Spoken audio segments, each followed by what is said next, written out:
The air in the Alaskan territory of the 19th century was a sharp, brutal thing, cutting through even the thickest wool.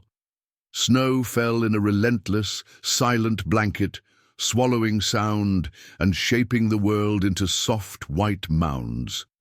Elias, a trapper with a face as weathered as the old growth pines, stalked through the dense spruce forest, his breath pluming out in white clouds.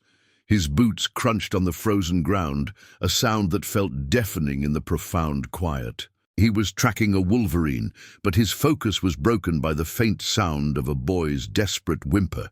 He moved silently, his hand resting on the hilt of his hunting knife, his eyes scanning the gloom. He found him huddled at the base of a massive, snow-dusted rock outcropping. A native boy, no more than 10 years old, shivering uncontrollably, his thin deerskin coat offering little defense against the biting cold. Near him lay a snare, a crude thing, empty. The boy's eyes, wide with a mixture of fear and defiance, met Elias's. Elias saw not just a desperate child, but a potential thief of his traps, a competitor in a world that had no room for charity. He took a step forward, his voice gruff. "What are you doing out here, boy? My snares, are they yours?" The boy didn't answer, his teeth chattering too hard to form words. He tried to scuttle away, but his frozen limbs were too slow. Elias reached for him, his hand a shadow looming over the small figure. That's when the girl appeared. She stepped out from behind the same rock outcropping, her movements as fluid and silent as the snowfall. She was older, perhaps 13, her dark hair braided with shells and beads, her eyes, a deep knowing brown, fixed on Elias with an intensity that made the hair on his arms prickle despite the cold. She didn't speak his language, but her meaning was clear. She stood between him and the boy, a fierce, protective wall. Her voice, when she spoke, was a low, melodic rhythm of the Yupik language, a cadence that was foreign, yet powerful. She pointed a slender finger at Elias, then at the boy, and then she gestured toward the vast, silent wilderness. Her words were a warning, a plea, and a command. Elias could not understand the words, but the gravity of her tone was a universal language. She pointed to a symbol carved into the rock, a stylized raven with a human heart in its beak. Her last words were a hiss, a sound that carried the weight of generations. Or face my curse. Elias scoffed, a short, bitter sound. Curse? What nonsense is this? But his words rang hollow. He had lived in this land long enough to know the stories, the deep respect the native people held for their beliefs. He knew their curses weren't magic spells, but the real, lasting consequences of disrespecting their world, the land, the spirits, and the people. A curse could be a warning passed through a village, a boycott of a trapper's furs, or a refusal of help when he needed it most. It was a social death in a land where being alone meant a swift, cold end. Elias hesitated.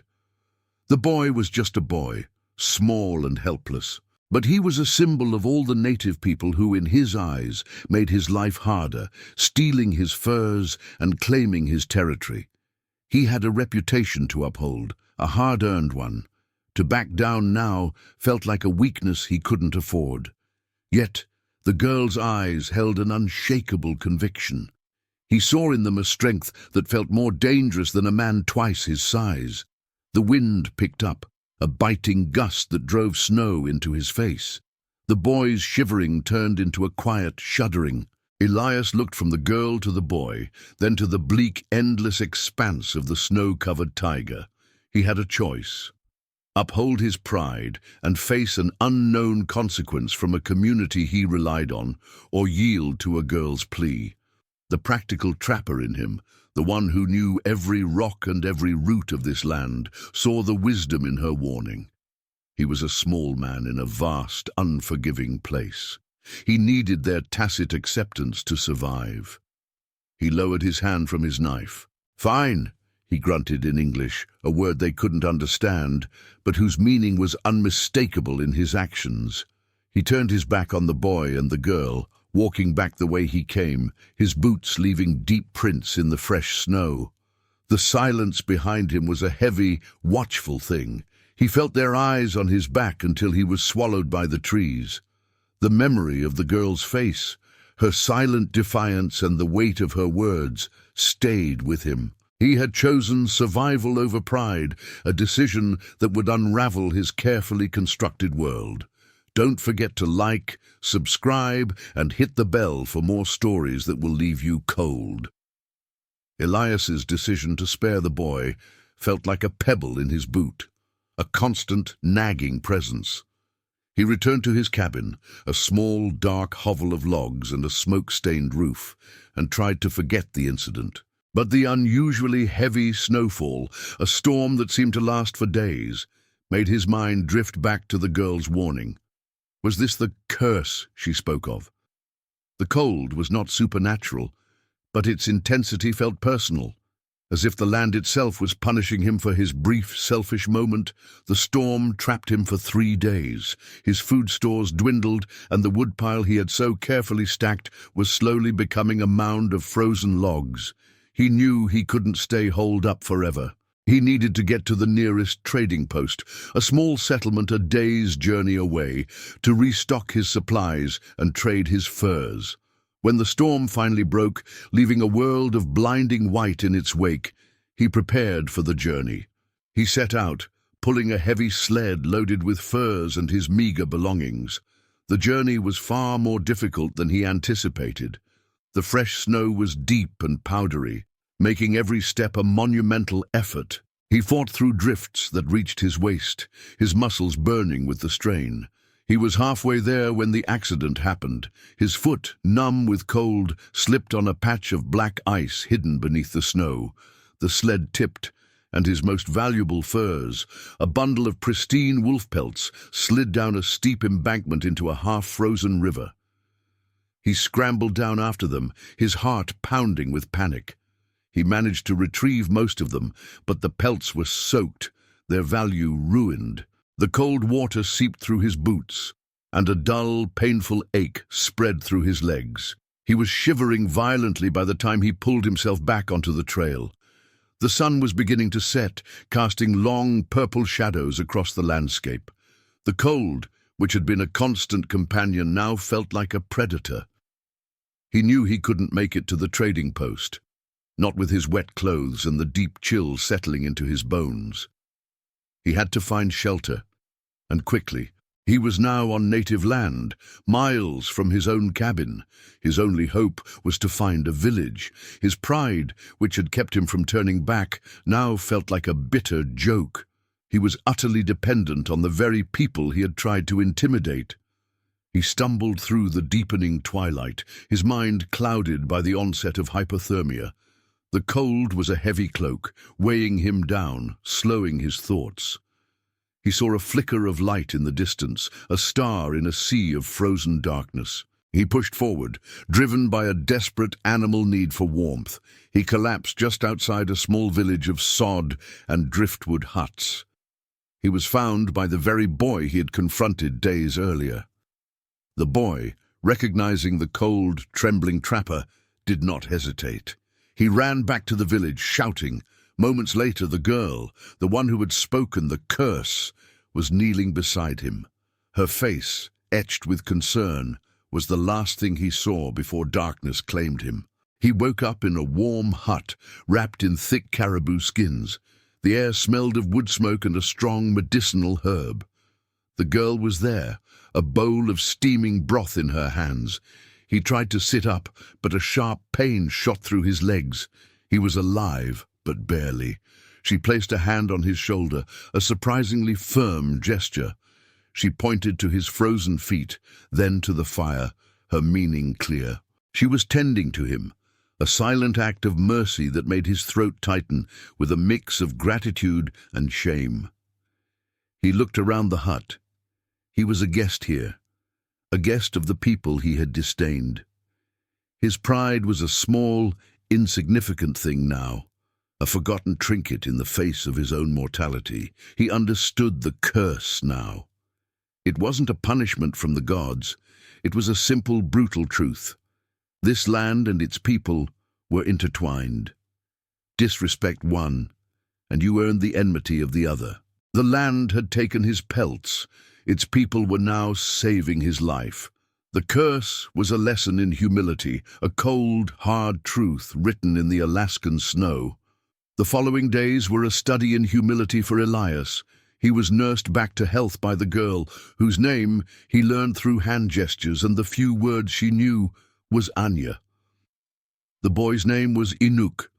They brought him food, changed his bandages, and spoke to him in their gentle musical language, the rhythm of it a comfort in his isolation. The village elders, observing him from a distance, seemed to approve of his slow recovery and his quiet, respectful demeanor. As he healed, he began to see the world differently. He watched the men of the village, their lives a dance with the brutal wilderness. They hunted, fished, and crafted tools with a skill he had never witnessed. They worked together, sharing their catches and their knowledge. There was no room for individual pride in this community. Survival depended on collaboration. Anya, he observed, was a leader among them, not just a girl. Her curse was not an empty threat, but the promise of a united community turning its back on an outsider. The raven symbol on the rock was her family's crest, a symbol of their protective nature. One afternoon, as Elias's strength returned, Inuk led him to a clearing near the village. Inuk pointed to the frozen ground and then to a snare he had laid down. He gestured for Elias to wait, and a short time later, a plump hare was caught. Inuk looked at Elias, a silent question in his eyes. Elias understood. The boy, who he had accused of being a thief, was a skilled hunter, a provider for his family. He had not been stealing from Elias, but simply trying to survive in a harsh land, just like Elias. Anya came to him later, her face serious. Through a combination of gestures and broken English, she explained that her family was worried about the long winter ahead. Their fishing nets were old and tattered, and they lacked the materials to mend them. Their food stores were lower than they should be, and the cold was worsening. Elias's skills as a trapper and his knowledge of the trading post's goods were invaluable to them now. My furs, Elias said, the words feeling heavy in his mouth. They were ruined. Anya nodded, her expression compassionate. She knew. She led him to a small cache of furs, some of the very ones he had lost. They were dried, cleaned, and meticulously prepared.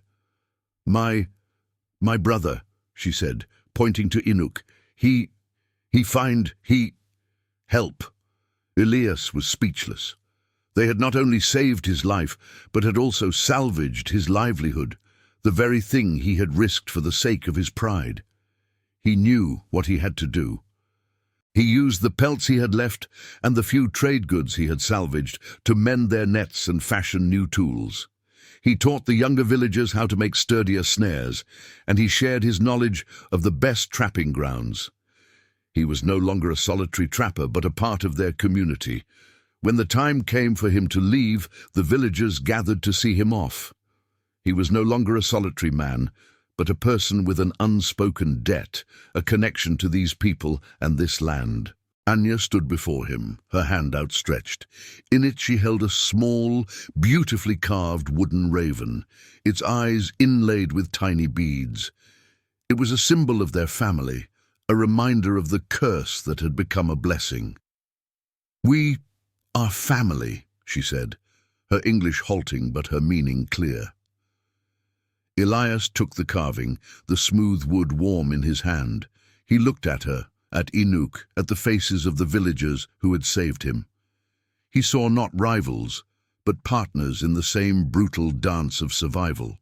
The curse, he now knew, was a lie he told himself, a lie of superiority and isolation. The real curse was the one he had lived under before, a life of cold, lonely pride. The warmth he now felt, a warmth that had nothing to do with the fire, was a feeling he had never known before. He had come to the land seeking wealth, but he had found something far more valuable, a connection that had saved his life and changed his heart. He turned, the little raven clutched in his palm, and walked away from the village, his footsteps no longer a solitary crunch in the snow, but the echo of a new beginning. The cold was still there, but he was no longer alone in it.